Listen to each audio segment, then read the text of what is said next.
Sheriff's Office, and we wanted to share an update on the search for Sebastian Rogers. As you're all aware, we are entering day 4 of the search. There have really been no investigative leads to take us anywhere. We are still operating under the assumption that Sebastian walked off from his home and are searching as such. Here in a few moments, I'll go through some slides and show you what we've done over the past 4 days of searching. Really wanted to come to the community and ask for your help. We need you to search your properties every day, morning and night. If there's a shed or a crawl space or up under your mobile home or a tarp that's in your yard, check it every morning and check it every night. Look for any details that something has been disturbed. If there's a shirt that was there today that wasn't there yesterday, notify us. You can really help us by searching your own property twice a day. Like I said, we're operating under the assumption that Sebastian walked off, and we really need your help to ensure that he is brought home safely. Okay, and when Chief talks about searching your homes, if you've got a farm, we are aware, we're well aware that the tendency to follow creeks is great, and we've actually done some case studies, some history on calls and searches in the past where young men or young women have traveled to creeks. So we want you to look at creeks. We want you to look at ponds, and if you look at a pond, look for foot tracks around the pond. And then we'll go into, when Chief's ready, we're going to go into pictures and we'll show you our operational periods and the maps that we use to track our searchers. Okay, so this is day 1, and all of the rings you see are a fixed wing aircraft, TBI's fixed winged aircraft, and they use a FLIR, and they do a continual circle on a 2-mile ring, and the video quality and the pictures that they produce are amazing. And the lines that you see that are going all over the place, the green and the purple and the blues, those are helicopters, THP Metro. And then all of the lines in the middle, when you draw that in, those are our foot searchers. So in the first 2 days, we logged over 2,000 miles of personnel on foot doing searches in those search areas. If you want to go to the next page. So that's day 2, and you can see we're continuing to expand those search areas, and you'll see clues, you'll see markers. If a searcher finds something, they mark it. We send a detective or detectives to that scene or to that area, and if they find evidence, we haven't found any evidence, and but if they find something that they think is substantial, CID investigates it. Go on to the next day. That's the next day TBI was back.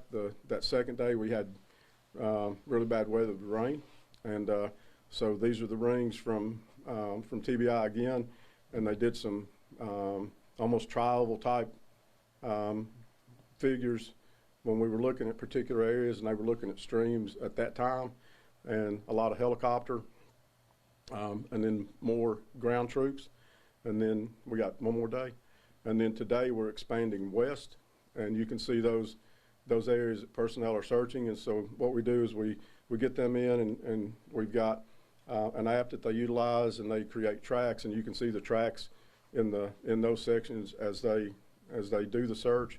And we've got several other things going on. We're utilizing drones, K9, and UTVs, ATVs, horses, aircraft, and anything at our disposal to get Sebastian located. Like Director Widener said, what you didn't see on there was any drone track. The drones aren't tracked on Sartopo.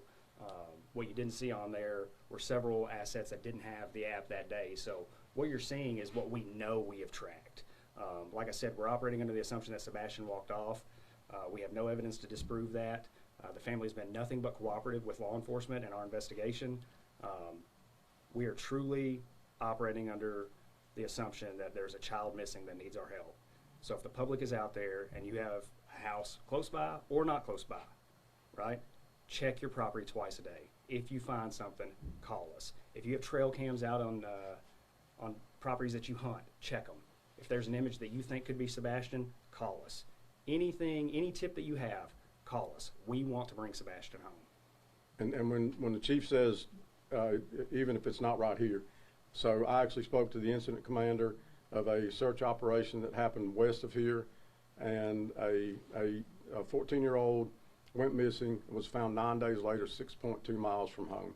So we're looking at, we don't want to go out too far, too fast, but even if you live in Davidson County, if you live in Robertson County, if you live anywhere in Sumner County and adjoining counties that you think he could have made it to your property, search those creeks, streams, tributaries, ponds, barns, outbuildings, vacant homes, anything, any place that that you think he could be.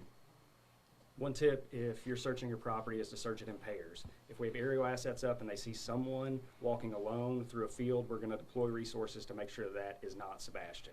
Secondly, if you're out searching your field and something happens to you, someone needs to be able to call for help and tend to you while we're on the way to help you. So if you're searching, please search in pairs and be safe. What's the weather been like to possibly affect the search? Weather, our primary concern with weather is for Sebastian. So the rain that we got and the cold temperatures yesterday and into last night gave us concern for hypothermia. But for rescuers, we put rain gear on and we go. Our mounted people, we're using a lot of tactical officers at night with FLIR or with night vision. And so our search personnel, the weather does not bother them. They go and they're going to perform the search. We're looking at rain tomorrow. The temperature is going to stabilize a little bit. 245 and 17 are feeding us weather on request, and National Weather Service is working with us every day, sending us information if anything changes. So, Chief, I know you guys had asked for doorbell cam and surveillance camera. Have you guys been able, since Sunday night, Monday morning, been able to actually put eyes on Sebastian? Has any video actually shown him walking? We have had several clips that have come in. Several of them we've been able to dispel that's not Sebastian on that clip. We are still working every lead that comes in. So as the video comes in, our detectives, we're working really well alongside the TBI and all of our other law enforcement partners in the region to make sure that we're getting on them just as quickly as possible. But there hasn't been one video that you guys have had that you said that's... There is not a confirmed sighting of Sebastian on camera. Gotcha. Was any of the canines able to pick up on his scent or something that can lead you to maybe a direction where he might have been? we've done that. We've actually cast the dogs at intersections to see if they take us. And our dogs are scent specific, and we have scent articles from the home, and they have not. We have gotten some tracks away from the home, and we haven't had anything that leads us to Sebastian, obviously. You mentioned that you've covered about 2,000 miles, correct? What's the word on the amount of volunteers and people helping? We'll address that later. We've still got plenty of, and what you got to understand is span of control and manageability. And I know there's a lot of talk out there. You know, you need to get more people out there, but we've got to do it coordinated, and we've got to be able to monitor and ensure the safety of our searchers. So right now we've got so many public safety assets that we can track and we can communicate with, that we are in good shape right now. And we are discussing the possibility of going into volunteers. We have begun the conversation of coordinating with local volunteer groups should we need them. There's a plan in place. What I don't want is to have 1,000 people out in the woods, someone get injured, and now we have to deploy resources to them that should be deployed to get Sebastian home safely.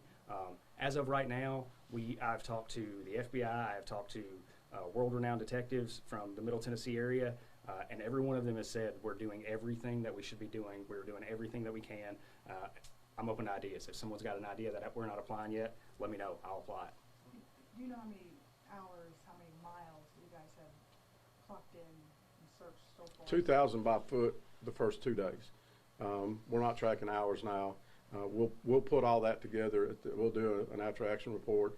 But now we're going through the day, preparing this afternoon for tomorrow. We've got a team that's doing that. We've even got the tax assessor's office working with us on additional mapping for streams and creeks that we want to make sure we're covering. And I'll tell y'all, we're hitting streams and creeks heavy. So that's something we need done is creeks, streams, tributaries checked, because the watershed from the Tyree Springs area coming down in here, one thing I've learned about autism is the stamina, the pain threshold, the drive in these men and women, young boys and young girls, is greater than ours, okay? So the particular case in northern Mississippi and West Tennessee, this young man walked until he passed out.